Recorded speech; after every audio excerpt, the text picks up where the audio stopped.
Halo teman-teman. Seperti yang kita semua tahu, Thailand adalah sekutu default di Asia Tenggara Amerika Serikat. Sejak Perang Dunia Kedua, Amerika Serikat dan Thailand telah mengembangkan hubungan yang erat, yang dinyatakan dalam perjanjian atau pengaturan bilateral dan multilateral, baik secara ekonomi maupun militer. Amerika Serikat menjamin bantuan, insentif dan siap membela Thailand.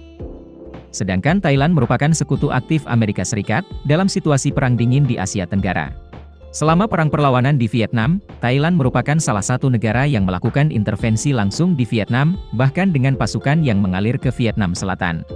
Dan dukungannya, agar AS menggunakan pangkalan udara di Thailand, sebagai batu loncatan untuk membom dan menyerbu Vietnam. Namun, ini hanya cerita masa lalu. Sekitar 2 dekade lalu, terutama setelah 2014, hubungan aliansi antara Thailand dan Amerika Serikat telah melemah secara serius. Sebaliknya, ada hubungan Thailand-Cina. Thailand menjadi negara Asia Tenggara yang langka dan hampir satu-satunya yang mengadakan latihan dengan militer Cina. Yang terbaru adalah latihan gabungan antara Angkatan Udara kedua negara, yang disebut Falcon Strike 2022, pada 14 Agustus 25 Agustus, di Provinsi Udon Thani, Thailand Timur Laut. Jadi, apakah Thailand benar-benar meninggalkan AS ke Cina? Dan bagaimana hal ini akan mempengaruhi situasi di Asia Tenggara? Mari kita bahas di video hari ini. Pandangan yang berlaku tentang kepergian Thailand dari AS ke Cina, karena dampak kudeta di negara itu, pada tahun 2014. Di sana, militer dipimpin oleh Jenderal Prayut Chan-o-cha. Dia adalah Panglima Angkatan Darat Kerajaan Thailand, saat ini Perdana Menteri Thailand saat ini. Amerika Serikat bereaksi sangat negatif terhadap kudeta ini. Menteri Luar Negeri John Kerry mengeluarkan pernyataan yang mengutuk kudeta tersebut. "Saya kecewa dengan keputusan militer," katanya. Dan tindakan ini akan berdampak negatif pada hubungan AS Thailand. Terutama untuk hubungan kami dengan militer Thailand. Latihan militer multinasional, Cobra Gold 2014, yang dipimpin oleh AS di Thailand, masih berlangsung. Tetapi pada tahun-tahun berikutnya skalanya berkurang dan bantuan militer ke Thailand dihentikan. Sementara Uni Eropa UE menanggapi dengan pernyataan, negara-negara anggota UE tidak akan menandatangani perjanjian kemitraan dan kerjasama dengan Thailand, sampai ada pemerintahan yang dipilih secara demokratis.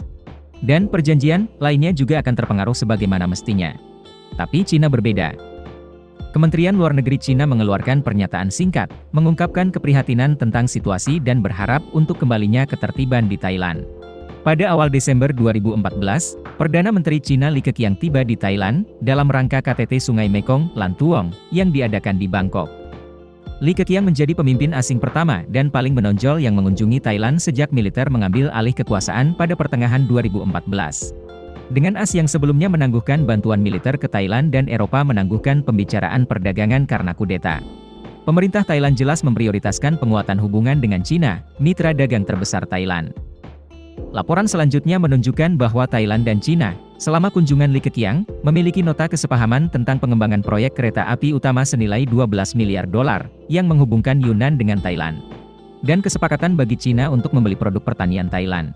Segera setelah itu, pada akhir Desember 2014, Perdana Menteri Thailand Prayut Chan-o-cha berkunjung ke Cina.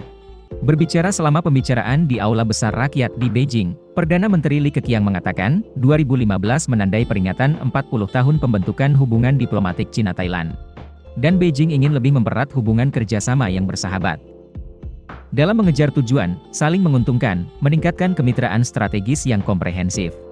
Sesaat setelah pertemuan, kedua Perdana Menteri menyaksikan upacara penandatanganan dokumen kerjasama, antara lain, kesepakatan pertukaran mata uang, peningkatan kerja sama sumber daya air dan kerja sama antara bursa efek.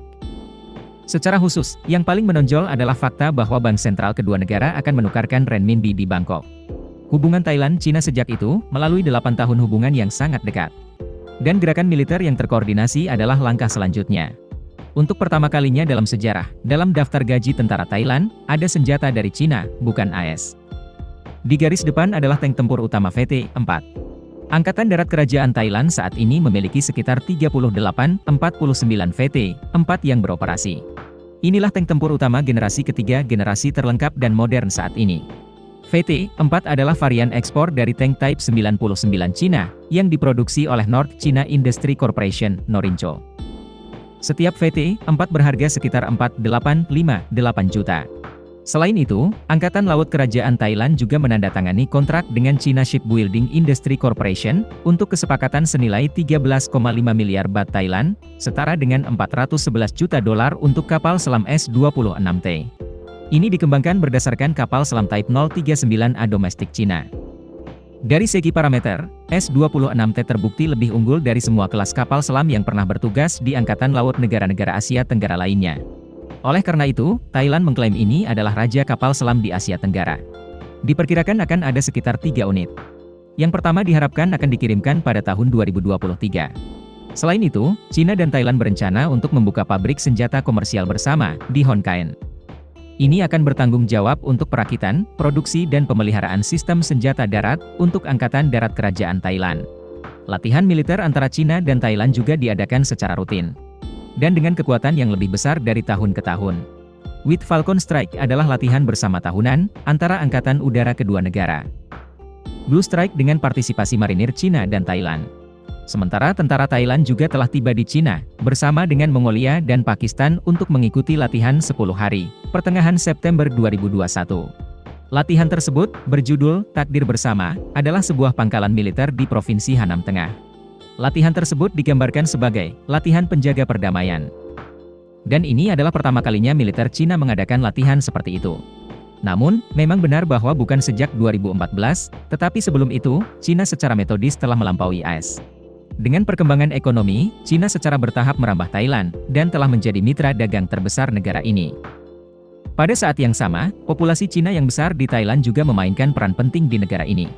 Banyak elit Thailand memiliki kepentingan ekonomi dan kebijakan luar negeri yang jelas dekat dengan Cina. Sedangkan dengan Amerika Serikat, negara ini hanya menjadi mitra ketiga Thailand. Bahkan di bawah mantan Presiden Donald Trump, Thailand termasuk dalam daftar 16 negara di mana Amerika Serikat menderita ketidakseimbangan perdagangan. Dan Thailand harus mengimbangi ketidakseimbangannya dengan AS. Hingga kini, menurut Bangkok Post, Thailand masih berada dalam daftar pantauan perwakilan perdagangan AS.